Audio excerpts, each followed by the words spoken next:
Hello and welcome to the latest edition of Sportskeeda Wrestling's News and Rumors Roundup.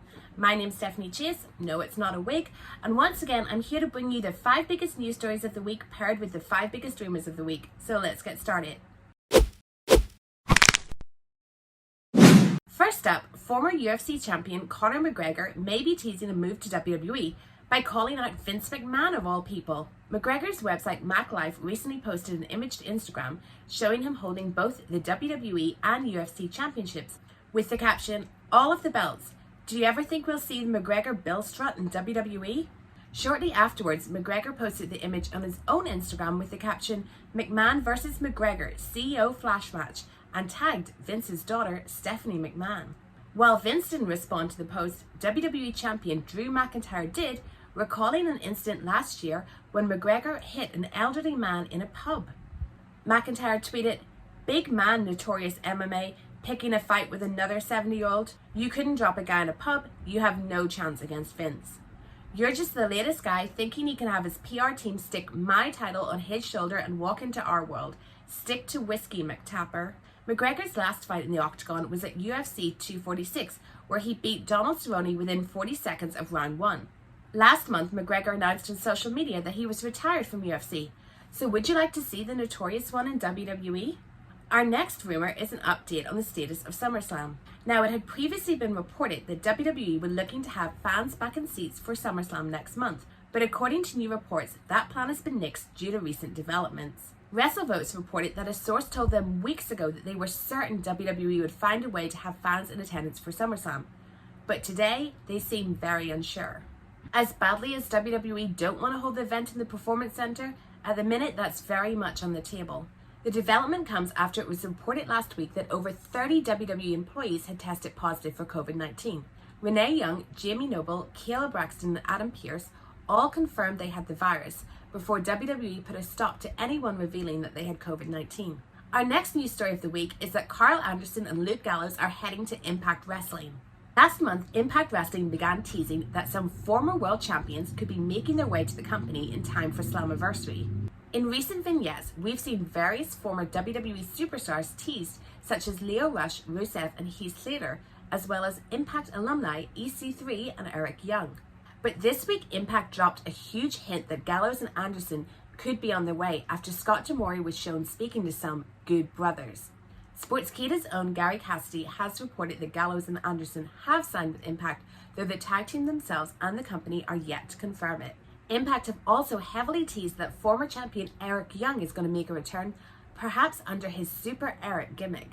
For our next rumor of the week, PW Insider has reported that WWE has purchased Evolve after months of negotiations. The deal gives WWE the right to use the Evolve name and produce events under its banner if needed.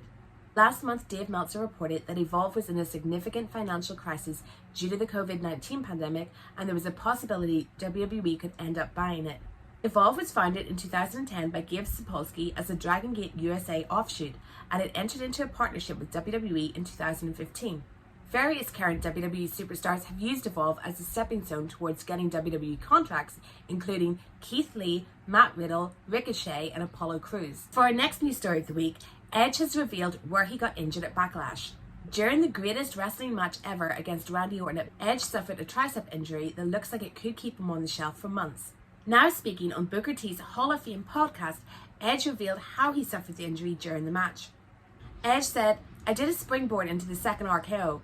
I went, ooh, I got the cold sweats and I feel like I'm gonna throw up. That's usually a sign. I thought, okay, I think I've got a little left in the tank to finish this out. And we got it finished. I got to the back and I was like, I think something happened to my tricep.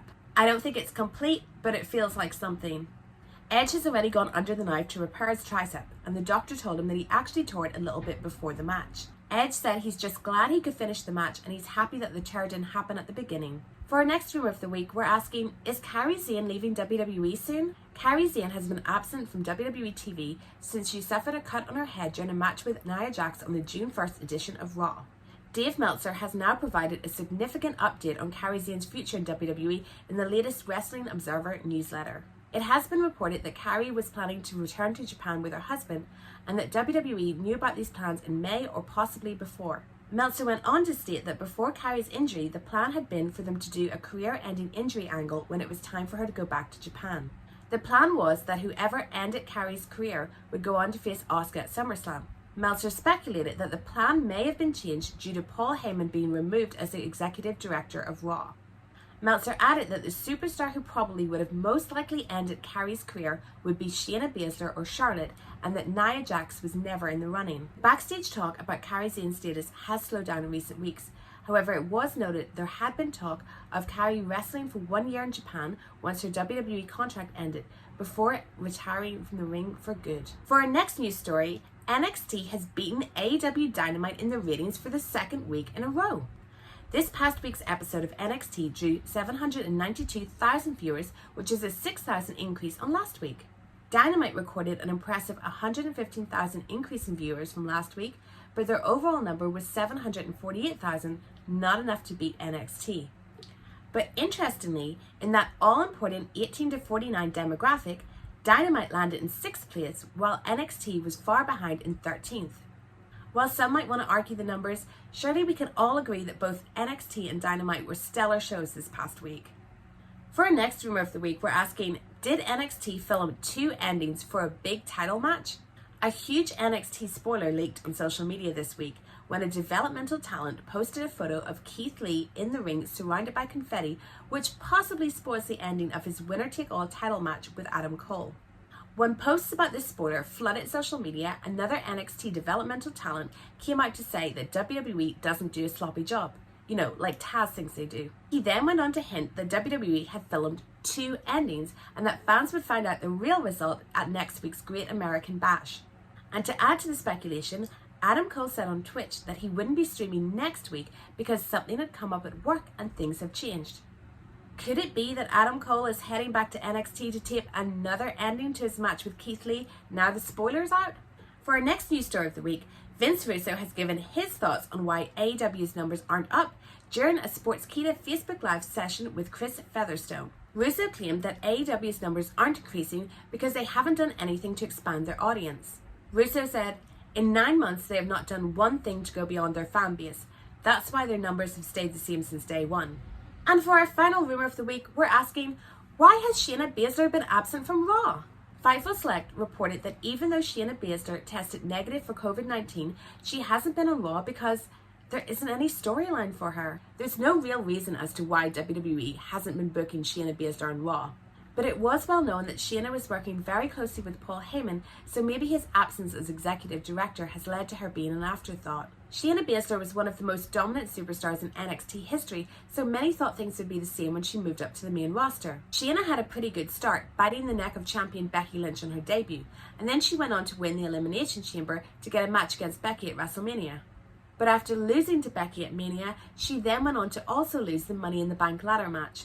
But with Shayna's unique character and her legitimate MMA background, it seems pretty unfathomable that they just can't find a storyline for her. I don't know about you, but I can't wait to see the Queen of Spades return to Raw and get back to dominating the division. And that's all for this week. Thank you so much for watching. I've been Stephanie Chase, and don't forget to subscribe to Sportskeeda's YouTube channel to keep up to date with all the latest news and rumors from the world of wrestling.